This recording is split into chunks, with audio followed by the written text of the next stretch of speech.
গত এপ্রিলে কাশ্মীরের হিমশীতল আকাশে হঠাৎ করেই চিরপ্রতিদ্বন্দ্বী পাকিস্তান ও ভারতের এক রক্তক্ষয়ী যুদ্ধ বাধে। পাকিস্তানের দাবি অনুযায়ী তাদের অব্যর্থ নিশানায় ভূপাতিত হয়েছিল ভারতের 5টি যুদ্ধবিমান। যদিও কেবল একটি MiG-21 বাইসন হারানোর কথা স্বীকার করে ভারত, কিন্তু পাকিস্তানের সামরিক মুখপাত্ররা বারবার জোর দিয়ে বলেছেন তাদের আক্রমণে অন্তত 6টি অত্যাধুনিক ভারতীয় যুদ্ধবিমানও ধ্বংস হয়েছে, যার মধ্যে ছিল ফ্রান্সের তৈরি অন্তত 3টি রাফাল যুদ্ধবিমান। আকাশযুদ্ধের সেই অমীমাংসিত অধ্যায় আজও দুই দেশের সম্পর্কে উত্তেজনার পারদ ছড়িয়ে রেখেছে, যেখানে দুই পক্ষই পাল্টা বিজয়ের দাবি আরও সীমান্তের আকাশে প্রতিধ্বনিত হয়। কিন্তু প্রশ্ন হল, কিভাবে ভারতের বহরে থাকা অত্যাধুনিক যুদ্ধবিমান বিধ্বস্ত করল পাকিস্তান?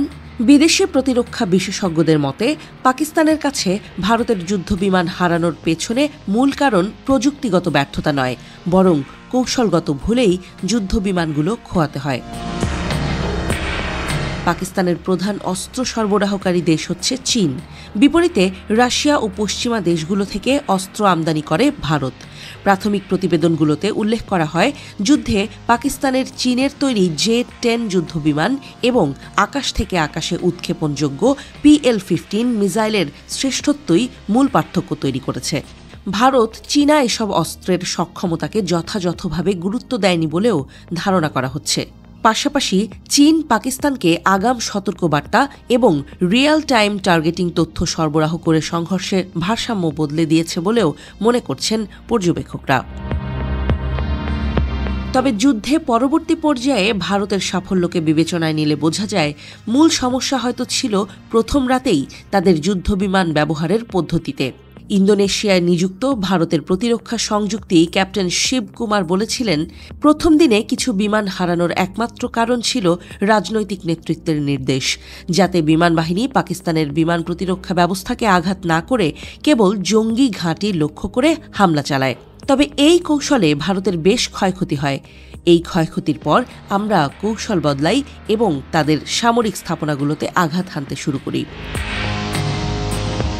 গত মে মাসের শেষ দিকে ভারতের প্রতিরক্ষা প্রধান জেনারেল অনিল চৌহান স্বীকার করেন যে যুদ্ধের প্রথম রাতেই কিছু বিমান হারানোর পেছনে ছিল কৌশলগত ভুল।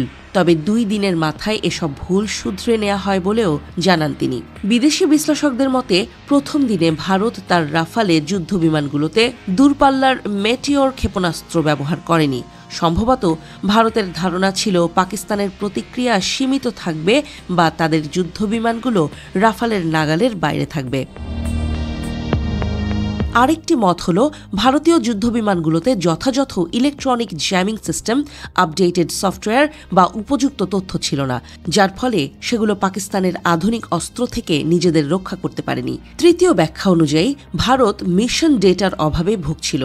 ফলে পাকিস্তান কিভাবে ভারতীয় পরিকল্পনা শনাক্ত করছে, কিভাবে তার নিজেদের যুদ্ধবিমানগুলোকে জানাচ্ছে এবং ক্ষেপণাস্ত্র গাইড করছে, সেটি ভারত ঠিকভাবে অনুধাবন করতে পারেনি।